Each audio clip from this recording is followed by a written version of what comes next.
श्रीरामचन्द्र परब्रह्मणे नमः। श्रीगुरुभ्यो नमः। श्रीमात्रे नमः। श्रीगणेशाय नमः।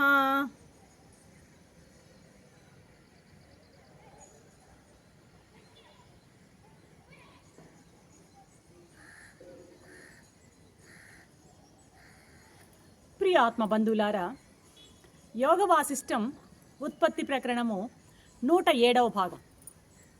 నిన్న వశిష్ఠ మహాదేవుడు ఈ జగత్తన్నది లేనిదే, ఈ దృశ్యమంతా నశించేదే, ఈ విషయాలను నీకు బాగా దృఢపడడానికి గాను నీకు ఒక యుక్తి ద్వారా, అంటే ఒక ఆఖ్యానం ద్వారా, ఒక కథ ద్వారా నీకు వివరాలన్నీ కూడా వివరిస్తాను అని చెప్పడం జరిగింది రామచంద్రుడితో. రామచంద్రుడు, బ్రహ్మన్, జ్ఞానాన్ని పెంపొందించేటువంటి మీరు చెప్పినటువంటి ఆ మండపాఖ్యాన్ని ఇప్పుడే బోధించండి, నేను సిద్ధంగా ఉన్నాను తెలుసుకోవడానికి అంటున్నాడనమాట. వశిష్ఠ మహాదేవుడు ప్రారంభించాడు.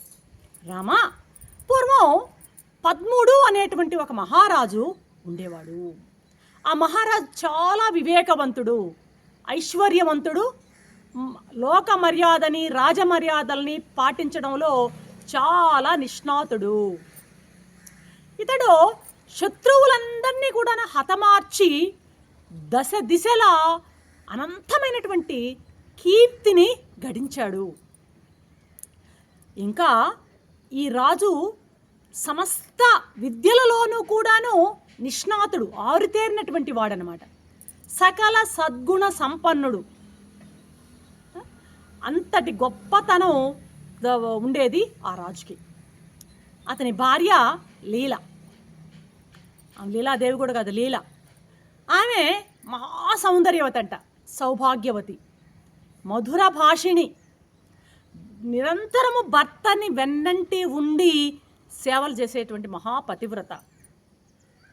వశిష్ఠ మహర్షి వివరిస్తున్నారు, అతడు ఉద్వేగం పొందితే ఆమె ఉద్వేగం పొందేదట, అతడు సంతోషిస్తే ఆమె సంతోషించేదట, అతడు కలత చెందినప్పుడు ఆమె కలత పడేదట.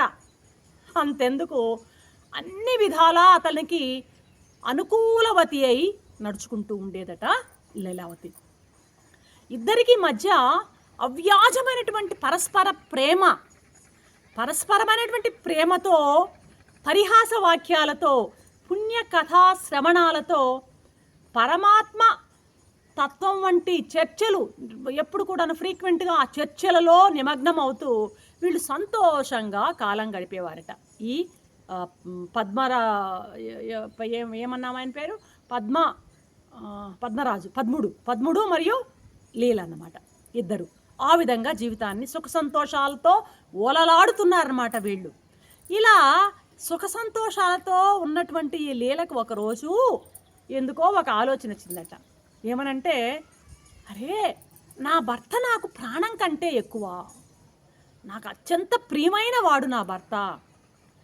మా ఈ దాంపత్యం ఇలాగే ఉంటే, నిరంతరము శాశ్వతంగా ఉంటే ఎంత బాగుంటుంది. నా భర్తకి ఈ ముసలితనం కానీ మరణం కానీ పొందకుండా నా భర్త ఎప్పటికీ ఇదే విధంగా ఉండేటువంటి ఉపాయం ఏదైనా ఉందా? భర్తే కాదు, నేను కూడా వందల కొద్దీ యుగాల పాటు యవ్వనం తరగకుండా ఇతనితో వనసంచారాలు చేస్తూ హాయిగా జీవితాన్ని గడిపేటువంటి ఉపాయం ఏదైనా ఉందా అనేటువంటి ఆ ఆలోచన ఆ మెదడులోకి వచ్చిందనమాట, మనసులోకి. ఏం చేస్తే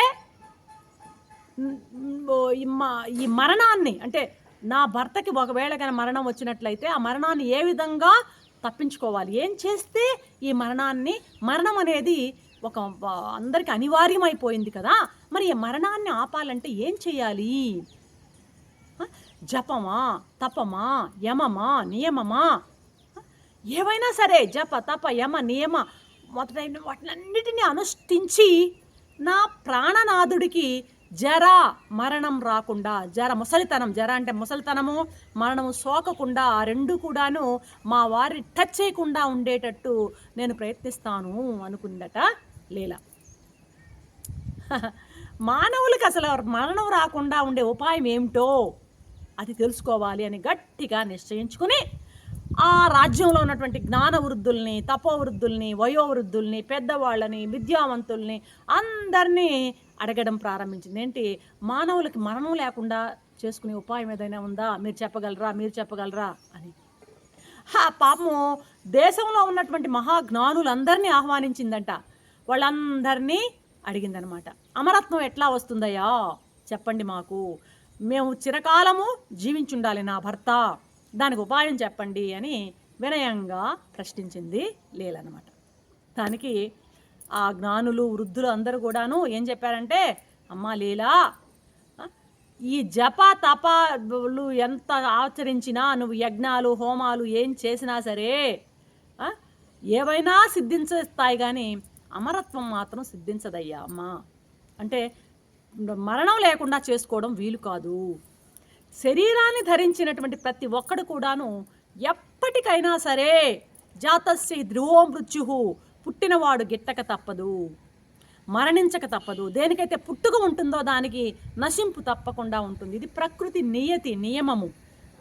దీనిని అతిక్రమించడం ఎవరి వల్ల కాదు. మేమెవ్వరము నీకు సగినటువంటి ఏ రకమైన ఉపాయాన్ని మేము చెప్పే స్థితిలో లేము, చెప్పలేము అని బాగా వాళ్ళు కుండబద్దలు కొట్టినట్టు చెప్పేశారు లీలకి. ఆ మాట విన్నటువంటి భర్త లీల ఇక అయ్యో ఎలాగా, నా భర్త నాకు దూరం అవుతాడేమో, ఆ వియోగం అవుతుందేమో అని మళ్ళీ అసలు ఆ మనసులోంచి మాత్రం పోలేదనమాట. అది ఏది, నా భర్తకు మరణం లేకుండా చేసుకోవాలన్నటువంటి ఆ ఏకైక దృఢమైనటువంటి ఆ సంకల్పంతో ఆమె అలాగే ఉండిపోయిందనమాట. ఇంకా ఆలోచిస్తోంది, నేను మరణిస్తే పర్వాలేదు, అక్కడ పాపం తనకు కావాలని కూడా అనుకోవట్లేదు, నేను మరణిస్తే పర్వాలేదు, ఒకవేళ దైవవశాత్తు నా భర్త కనుక నాకంటే ముందు మరణిస్తే, నేను మరణిస్తే హ్యాపీగా పునిశ్రీగా వెళ్ళిపోతా, కానీ కాల నిర్ణయం ఎవరికి తెలుసు, ఒకవేళ నా భర్తే నాకన్నా ముందుగా మరణిస్తే ఆ జీవుడు ఎలా నేను తట్టుకోగలనా దాన్ని అనుకుని నేను ఈ విధంగా నేను ప్రయత్నం చేస్తా. ఒకవేళ నా భర్త కనుక నాకంటే ముందు మరణించినట్లయితే ఆ భర్త యొక్క జీవుడు నా మండపాన్ని, నా ఇంటిని వదిలిపోకుండా ఉండేటట్లు నేను అట్లీస్ట్ దానికైనా నేను కృషి చేస్తాను.